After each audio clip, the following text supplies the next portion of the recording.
This video is sponsored by War Thunder.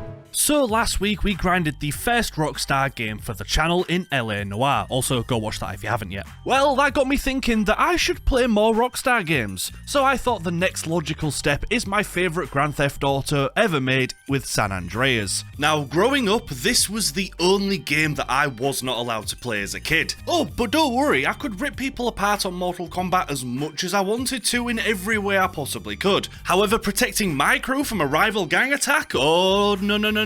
However, I realised I'm 27. I don't need daddy's permission anymore. So that's what we're going to be doing today with Grand Theft Auto San Andreas. And for it, we're going to need to complete every mission, get every collectible, get the 100% by tackling so many kinds of side missions that you probably wouldn't expect from a GTA. From pushing rocks to making courier deliveries to flying across Los Santos in a plane, we're gonna have to do it all. And of course, speaking of planes, it is time to talk about today's sponsor, War Thunder. Now for the poor unfortunate souls that don't know what War Thunder is, let me explain. War Thunder is a totally free-to-play epic military action game with a huge emphasis on vehicle warfare, available on Xbox, PC, PlayStation, and even Mac if you are so inclined. Take to the sky, stay on land, or as I would, get very motion sickness in the many types of boats available. My point is that there are a million different vehicles with each 100,000 million different ways to customize them, so finding the right pick for your playstyle and your fighting tactics has never been easier. And with the new massive King of Battle update, you can now fight for the place of top dog on a new map that completely changes depending on the vehicle of your choice, and from what time period that may come from. Choose a tank from the World War II era, and there'll be an airship in the centre. However, should you choose something more modern, a cargo plane with a cell tower and cars will be there instead,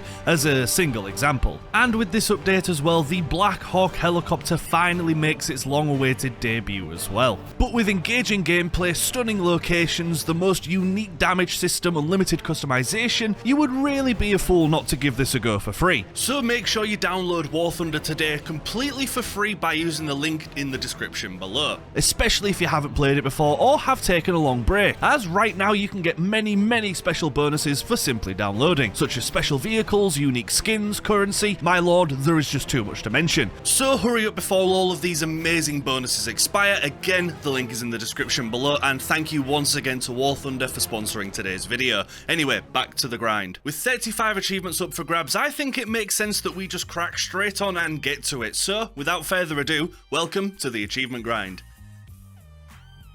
The game begins with CJ returning home to Los Santos. Our brother Sweet lets us know that our mother has passed, so we arrive for the funeral. Within moments, however, the 50 are already on our case as our taxi is pulled over by Officer Tenpenny and his corrupted goon sidekicks. They tease and threaten us before abandoning us in a rival gang's territory. We say the most infamous line in GTA history, "Oh shit, here we go again," and officially start the journey. First, we arrive at our mum's house and go inside to grieve for a little bit. I say a little bit as a cloud of Big Smoke then enters the lobby. It's a big misunderstanding, of course, though, as Big Smoke is an old friend who we haven't seen in about 5 years. From there, we go straight to the gathering at the coffin. Here we reunite with our sister Kendall, our brother Sweet, and of course another best friend of ours, Ryder. Sweet's not doing too well, as he informs us that the Grove Street gang have also been torn apart. Big members have either left or have been killed, but before we can really get into that, right on cliche cue, we see how indestructible Sweet truly is. Like, how did he survive that?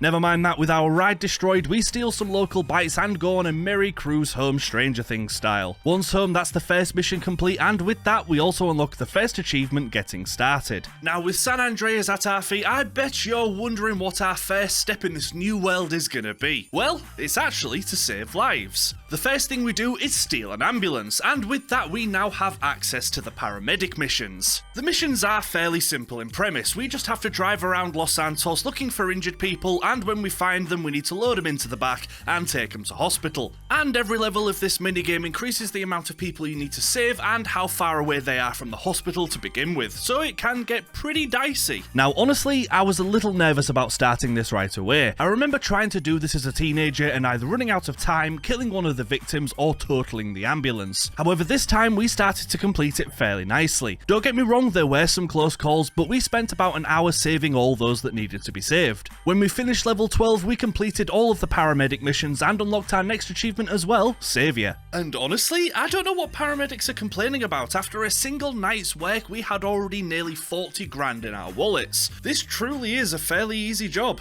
And for legal reasons, that was a joke.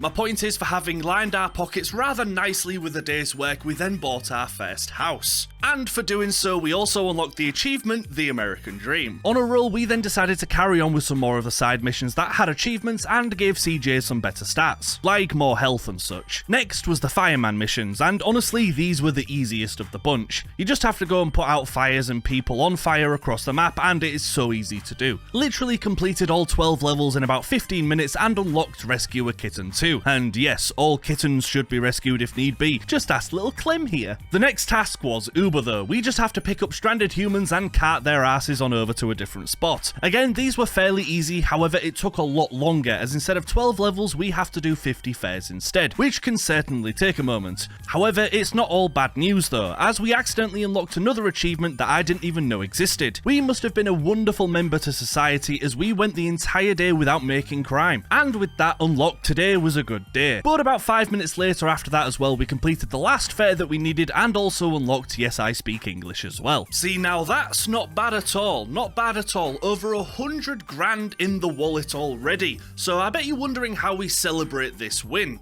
We drown. Yes, you heard correctly. We then immediately head for the beach and take in the nice big drink that is the ocean. We find a dolphin and die in front of it, unlocking us another achievement, Horror of the Santa Maria. Now, there are side missions where we have to do 12 levels as a police officer taking down criminals, however we're going to be saving that for later on, and you'll see why. Time to carry on with normal missions and to see exactly what's gone wrong with Grove Street, and hopefully maybe even take over a territory or two. First, we visit Ryder, who then takes us for a haircut and some pizza. It was a nice treat and totally didn't end with Ryder trying to rob the pizza place. But enough of main missions, we already have another achievement ahead of us, as our next stop was a Clucking Bell, a wonderful place that serves only the best dead bird. We decide to help ourselves to 8 portions on the spot, and with that we unlock with extra dip. The next mission has us take a ride with Sweet. He takes us around the area that used to be our territory, but that has been taken back by either the Ballers or the Vargos gangs. We tack a couple of the spray paint spots and call it a day. And it's also worth saying that in this game there are 100 of those tags that we need to eventually get. But not only that, we also need to get 50 horseshoes, 50 oysters and 50 snapshots as just the beginning of the grind for the 100% that we'll need later on. However, I am getting a little bit ahead of myself. Back with the gang again, we first beat up some crack dealers with Ryder before going on a food run with the entire crew, and you know what it's time for. I'll have 2 number 9s, a number 9 large, a number 6 with extra dip, a number 7, 2 number 45s, 1 with cheese, and a large soda. Ah, damn, that's an order. Carrying on though, we escape a drive-by, find a rather odd man and shoot at some bottles with the guns that he gives us before once again heading on inside a Clucking Bell to feed our faces. However, there is a point to all of this needless food, as with the final meal we become as fat as we possibly can, and as a reward for doing so, also unlock the next achievement as well. I'll have 2 number 9s. And essentially, like the first 10 to 15 missions of the game has us doing tutorials. We learn how to drive cars, shoot guns, and buy clothes. But this is fairly the same throughout all of the missions in the game. Besides characters that keep popping up connecting them together, they're all pretty short and have no real arc over the story. Don't get me wrong, it keeps the game interesting as some of the missions in this are absolutely wild. But I was shocked at how much the game just drops characters for 15 missions before bringing them back as if nothing had happened. So we're gonna go through all of the campaign fairly quickly, I imagine. Anyway, let's carry on. During our next mission with the gang, this time we were the perpetrators of a drive-by. As you would imagine, after a lot of killing, the police would like a word. However, by quickly popping into a pay and spray, we quickly lose our wanted level and gain another achievement, this time pay and spray. Over the next hour or two, we carried on with the missions. We saved Sweet and his lady of the night from an attack, met Kendall's boyfriend and show him how a low rider is really, ridden? I don't know. Afterwards, we then pick up a wannabe rapper from prison, OG Look. He is totally insufferable, but I reckon that's on purpose. Hey yo, when I come through up in the place, you don't want me to come with a gun in your face. I spit it harder than anybody in the world could do. That It's shit like sucks. Damn.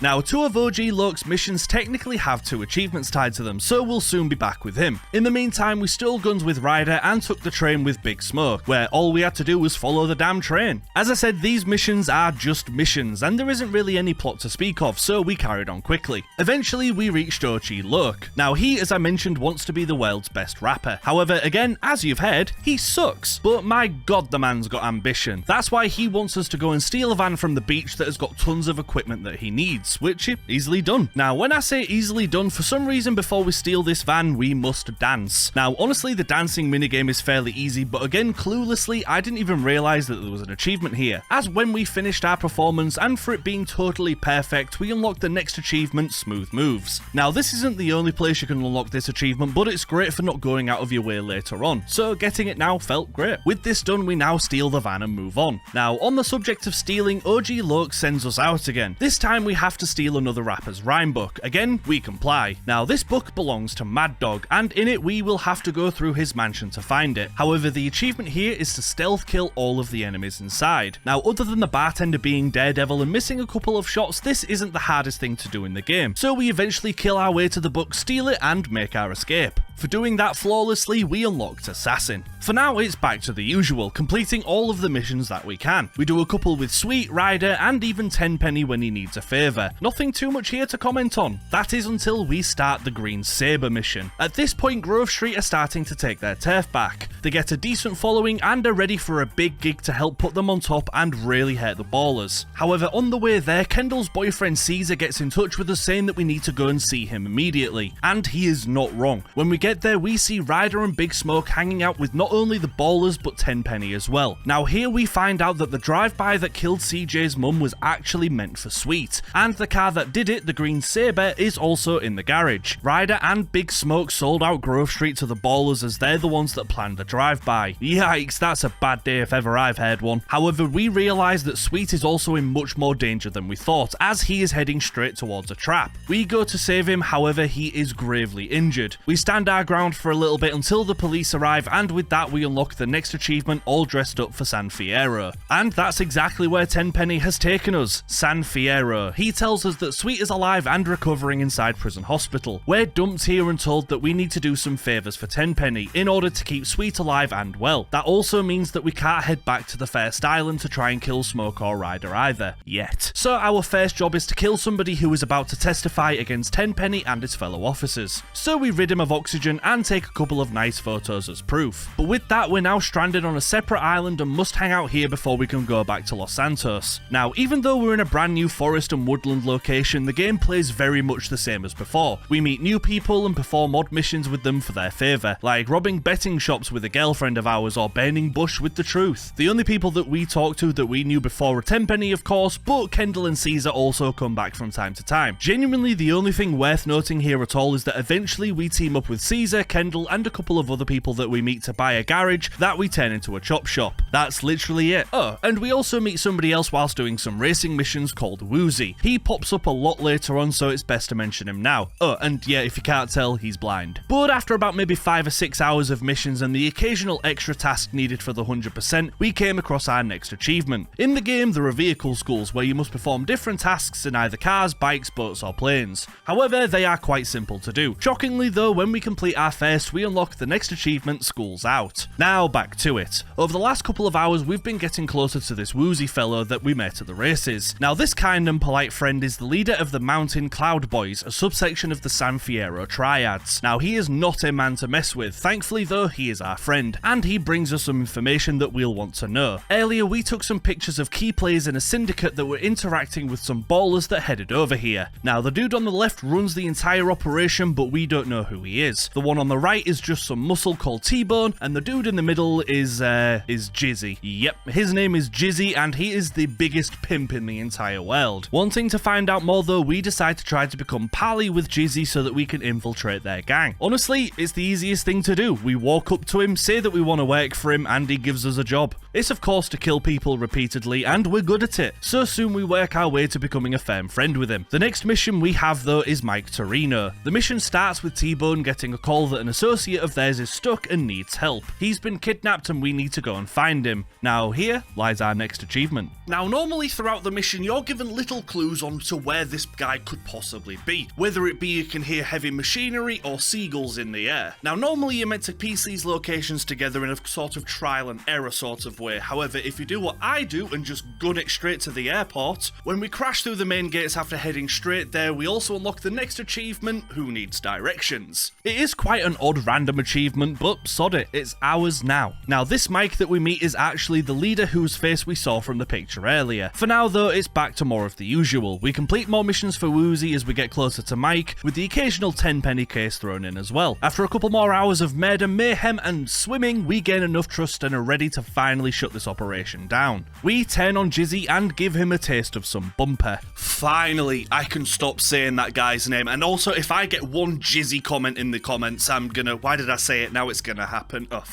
God damn it. We grab his phone and then get ready to take T-Bone and Torino out as well, as on the phone we find out the next meeting that they're going to have with the Ballers. So CJ, Caesar and Woozy with his crew help us take out these punks. Now that's when we spot Ryder. So with T-Bone and Ryder here up for grabs, we waste no time in storming the gate so that we can serve them a wonderful dose of revenge. We shoot T-Bone in the head bone and when he dies, Ryder takes off. We both take control of some rather convenient boats that were just hanging around and hunt him down. We shoot up his boat and when it explodes into 1,000 pieces, Ryder does the same, and now it is pretty much as dead gets. One down, 2 more to go. However, we still have Torino to deal with. We track his chopper down and unload as many RPGs as we can at it. With that complete, Torino is dead and we're ready to carry back on. The next mission is also somewhat an important one as well. It's also quite simple in premise. We're just going to break a car into a facility and plant it near some explosive tanks. Inside the car is a bomb and once it explodes, job done. And honestly, it goes just as easy as that. We take our leave after turning it all to rubble, but when we return to the garage, we unlock the next achievement, What Happens in Las Venturas. We're making some really decent progress now, folks, so let's continue. Straight after that mission, we get a phone call. The voice is distorted, however, they claim to be a friend who wants us to meet them on the final island. Now that sounds appealing, but honestly, the last island is based on Vegas, so I'm sure we can think of something different to do. Now, when I say something different to do in Vegas, we all know that I mean some gambling. Fortunately, there is a roulette wheel here. Now, I'm not the biggest fan of roulette, I am much more of a poker guy myself, however, here lies our next achievement as when we put as much as we can on red and it comes back an absolute winner. What a beauty! We unlock double or nothing. Honestly, the max bet is like $100 anyway, so it's not even that risky, it's basically a free achievement.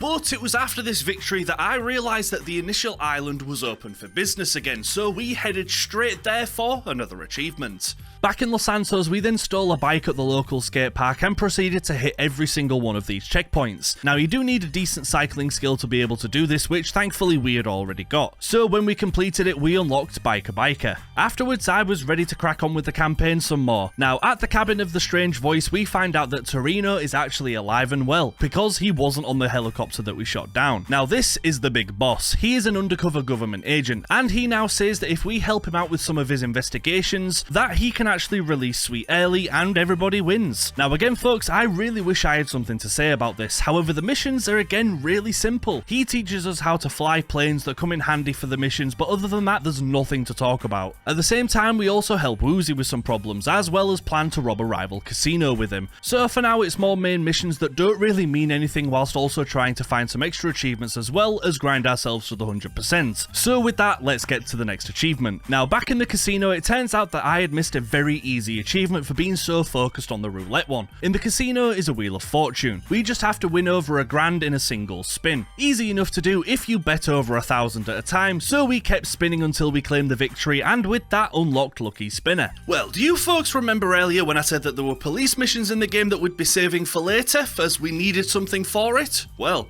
something's just arrived. And yes, of course I mean a tank. With the last island unlocked, that means that we could storm a military base, where we not only found a tank that let us activate those cop missions, but we also got 5 wanted stars, which is important for another reason. Now, much to my surprise, we started to complete levels by blowing up criminals in a tank. This was as much fun as you'd imagine. We were indestructible and just leveling anything that got in our way. At last, I was finally playing Grand Theft Auto. So we started grinding the levels and 2 things happened. The first is to do with the wanted stars. Now, getting 6 is honestly quite difficult in this game, as normally you'd die long before you get them. However, in a tank, it was easy. So during the missions where we curbed crime and saved the day, that's what we got. When 6 stars popped, so did the achievement Public Enemy number 1. Afterwards, we carried on doing what we do best, blowing shit up. And of course, as you'd imagine, when we complete the final level of the cop side missions, we also unlock the next achievement, What the City Needs. Now it's time for another main mission with some chest hair on it. We arrive at our little personal airport to Truth asking us for help. This conspiracy lunatic is after some tech that the military have stored at the bottom of their base. He wants us to simply go in and steal it. This has us, as you would imagine, breaking into the base. However, there is an achievement up for grabs here. We just have to enter the underground base without the alarm going off. Sounds simple, but honestly it did take a couple of attempts, as spotlights would find bodies or guards would have supervision and just start shooting at us a mile away. However, little by little we progressed until we was finally in the base. Now unfortunately the achievement doesn't pop until the end of the mission, but confident we carried on. We murdered so many police officers making our way to the underground lab, and in there we find the holy grail of GTA travel, the jetpack. This thing kicks ass and it is finally in our possession, so we picked it up and dropped it off at Truth. Mission complete, and thankfully we also entered the base undetected, gaining us They Can't Stop Us All, which I'm also fairly certain is what was said when we tried to raid Area 51 that time. The next mission was also incredibly important, however it was also a very simple one. Now earlier I mentioned that we were going to rob a casino. Well, as part of that we actually started working for the boss of the rival casino to be able to scope it out and hurt it as much as possible. Now the boss of the rival casino is Salvatore Leone, and for a mission he asks us to travel to Liberty City to take out the boss of another family. This is sort of a big mission in the game as you finally return to the location that GTA 3 took place, I think. I have no idea, I've never played it. But the mission is as simple as running through rooms and rooms of enemies, mulching them into a lovely paste. When we return home after a job well done, we also unlock the next achievement, Liberty City State of Mind. More hours pass by and we robbed the casino successfully with Woozy, saved Mad Dog's life after he lost everything, and don't forget that we were the ones that actually stole Mad Dog's rhyme book, so him being in this state is actually kind of our fault. However, don't worry because we get revenge on OC Loke eventually and the whole thing just comes full circle. It's wonderful. And now thankfully though, it's time. Torino comes in whilst we're helping Mad Dog and he says that he's got a present for us. On cue, our phone rings and it's sweet. He's finally been released from prison and our last job is to go and pick him up. The reunion is lovely for about 12 seconds until CJ starts talking about all of the work that we've done since, becoming a record manager, owning a casino, and Sweet is not happy that we've abandoned the Grove once again, and he doesn't want any part of our lush life. Things have indeed gone to Smeg once again for the Grove though, so we swallow our pride and once again help Sweet to clean things up around here. For the next couple of hours we played missions exactly like the ones that started all of this, as we kill rival gang members, crack dealers and everybody in between, getting the Grove back on top. Whilst this is all going on as well, we are tracking Tenpenny and Smoke to try and find out where they are hiding. So for now we just bide our time and take over some gang territories for an achievement down the line. And whilst I was doing this, something kind of amazing happened. Whilst I was hollowing out some rival gang members, apparently we reached the highest level of respect that we can get in the game. With that, of course, we unlocked the next achievement, Original Gangster. Eventually though, the call comes through. Big Smoke's been found and it's time to storm the gate and take care of this mother killer. The first step is to drive a police tank through the building and then work our way up through floors and floors of gang members and security. However, they're not that tricky to move past. Eventually though, we find Large Smoke. To be honest, he's pretty chill about the situation. I mean, he's gaming and just smoking the good stuff, so yeah, sod it. But as you would expect, we get into a rather lengthy gun battle. This honestly breaks my heart though, because Big Smoke was my favourite character out of all of GTA history. But unfortunately, he killed our mother, so he must die. So we spend a couple of minutes tearing him apart with bullets until he's finally down. Big Smoke is, well, for lack of a better word, smoked. He admits that he got drunk on the power and the money of everything and just wanted to be remembered. Tough shit though, as he now will only be remembered as being dead. As if this isn't bad enough though, Sam Jackson then appears again with a gun on us. We use the rather clean "my brother is behind you" ruse and it works. Tenpenny runs away from the building, setting it on fire as he does, and we must now make our way before this fiery death claims us. We manage to leave the building as well to witness the amazing sight of Tenpenny stealing a fire engine and Sweet die-harding his way onto the ladders. Christ, this is an intense mission. We follow behind, eventually saving our brother from his beyond idiotic idea area and witness Tenpenny lose control driving the fire engine straight off a bridge. He complains for a moment and everybody gathers around him to witness his final words. Oh wait, he's already dead? Oh, well, alright then, that's over. With that, we get the achievement, the end of the line, as we see the entire gang reunite and celebrate.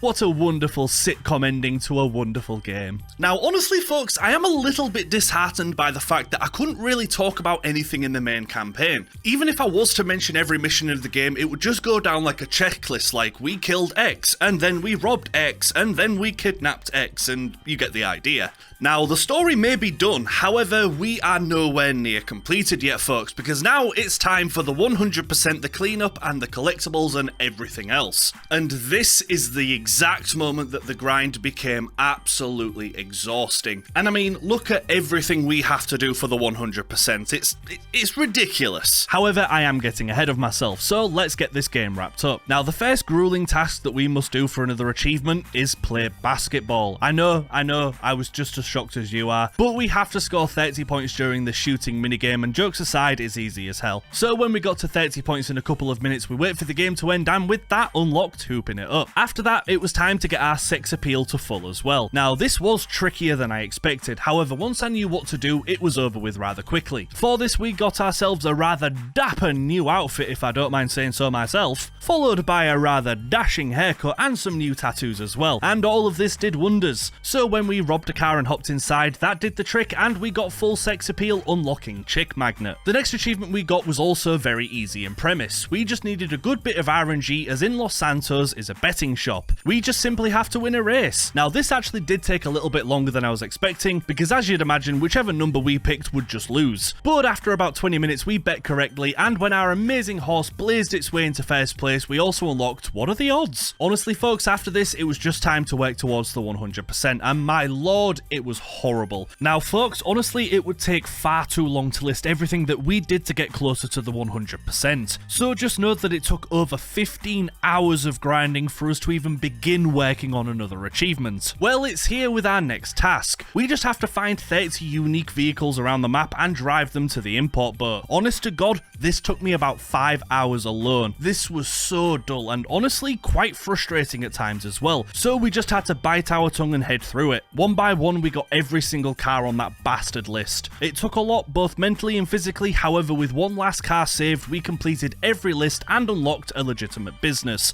God damn. After that, I wanted to do something a little more relaxed for an achievement, and this one was certainly better. We just had to go on a date with every potential girlfriend in the game. 6. We had to go on 6 dates. Now, 2 of them you do through the campaign as is, so it didn't take us long at all. On the start of the final date, we unlocked the achievement Not a Player. And correct achievement name. I'm of course a lovely, kind, generous boyfriend that specialises in making sure that his partner feels all lovely and warm inside. Oh. Ignore that. That's nothing to do with anything. Carry on, anyway. With that, our next achievement was getting that juicy 100%. And once we got that, we would have the perfect tools to clean up the last couple of achievements that we needed before we ticked this game off the list. So we got back to it. We collected God knows how many seashells and horseshoes and snapshots, completed so many more side missions, and just gave every fibre of our being to this task. After honestly maybe 15 to 20 more hours of grinding, the final task was here. We just had to buy every house that we could in the game. An absolute cakewalk compared to what we've just done. So trust me when I say that the feeling that I got when we bought that final house and unlocked remastered was so immense, I damn near shat myself. However, with this we can now easily clean up the rest, as with the 100% we have unlocked unlimited ammo. And that paired with the minigun means that claiming every single turf back in Los Santos was about the easiest thing on the planet. And nothing reduces stress better than mowing down everything in sight after going through what we just went through. But thanks to the minigun, it was quite quick, so when we claimed the final turf back, we unlocked Ain't Nothing But a G thing. Just one more thing and we are done. Now, every weapon in this game has a skill level. We just need to get every single gun in the game to a hitman levels of use, and throughout the game we had got pretty much most of them there anyway. It was just some of the rarer guns that we had to do, like the Desert Eagle. So we got to shooting again, and shooting quickly. After about half an hour of pure carnage, we were on the final gun, the basic shotgun. Once we got that bad boy to hitman, we unlocked Swiss Army Strife, and folks, the the end is here. With everything done, we go home, save, and start New Game Plus. And thanks to starting the game again after 100% completing it, we unlock Here We Go Again, and the final achievement for unlocking all other achievements, I Ain't No Buster. And with that, folks, we are finally done, and my lord, that feels so good to be able to say. But for me, it was also very much equal parts unexpected, fun, chaotic, and I'm also afraid to say that at some points it got quite boring and quite annoying. However, let's talk about it further next, as for now, the grind is over. Now, as I said at the start, growing up, San Andreas was a game I wasn't allowed to play for a while, and when I was finally allowed to, it became quite a comfort game to me for a little while. The mindless violence, of course, was just oddly calming to me. Jesus, that's a scary sentence, but it's true. However, returning over 10 years later, I really did enjoy my time in Los Santos. However, the game does have its problems. Firstly, the main missions and the side missions. Some of them were so boring and unnecessary, and were only there to inflate the playtime and the content. Nobody picks up GTA to push bastard rocks in a quarry or make deliveries in a train, and being forced to do so for the 100% did annoy me something rotten at times. And with the story, I enjoyed it, but it was really lacking and a little bit all over the place. I'm of course going to give it the benefit of the doubt because it is an old game, but I think less characters and more development would have been great. The entire game should have been about the struggles of gang life and focusing on Ryder Sweet, Big Smoke and CJ, who gives a toss about some hippie after a jar of green goo. A little bit of wasted potential in my opinion, but again, I can't say that it wasn't fun. Other than that, the game was absolutely fine. The combat was quite sharp for a game this old, the dialogue was funny, and god, some of the radio hosts or adverts that you hear in the world would make me laugh so hard. A lot of care and love clearly went into this game, and you can tell. They got a lot right, and I still absolutely would play this in the future. But I doubt I'll ever go for the 100% again, that's for sure. However, with that, let's get to the stats. For GTA San Andreas, it took us a whopping 63.5 hours to get all 35 achievements that the game has to offer. For my review, I'm going to give it a decent 7.5 out of 10. As I said, it had a lot of good going for it, but there was also some problems, as I've said. For difficulty of the achievements, I will be giving this game a 5. For the sheer amount of things you have to do with some missable and tricky achievements as well, you will be committed to this game for a while, should you choose to go for the 100%. It is totally doable, and honestly doable by most, I imagine, but prepare to be bored and prepare to grind hard, so I think a 5 is fair. The hardest achievement for me as well, without question, is Remastered. I've already talked about it, so you know that going for the 100% is the hardest part to this game, so of course it would make sense that it would also be the hardest achievement. But with that, San Andreas is still definitely my favourite GTA in the series. Now, don't get me wrong, I haven't actually played that many, so if you folks would like me to play another GTA in the future, let's get this video to say 4,000 likes, and then I will cover another one of the games relatively soon. So thank you all so much for watching, I really do appreciate it, and massive thank you again to War Thunder for sponsoring this video. Remember, the link is down in the description below. Go click it. But that is it from me today, folks. Don't forget once again to come swing by my Twitch where we go for the achievement grinds live. It would be lovely to have you, so even if it's just for a quick hello, I would appreciate it. And once again, thank you to all my incredible patrons. You are all the dog's bollocks, and I really do appreciate the additional support, so thank you very much. But with that, folks, I feel like I have already talked for far too long today. Thank you all so much for watching again. Have a wonderful week, and I will see you all hopefully soon. Take care. Bye-bye for now.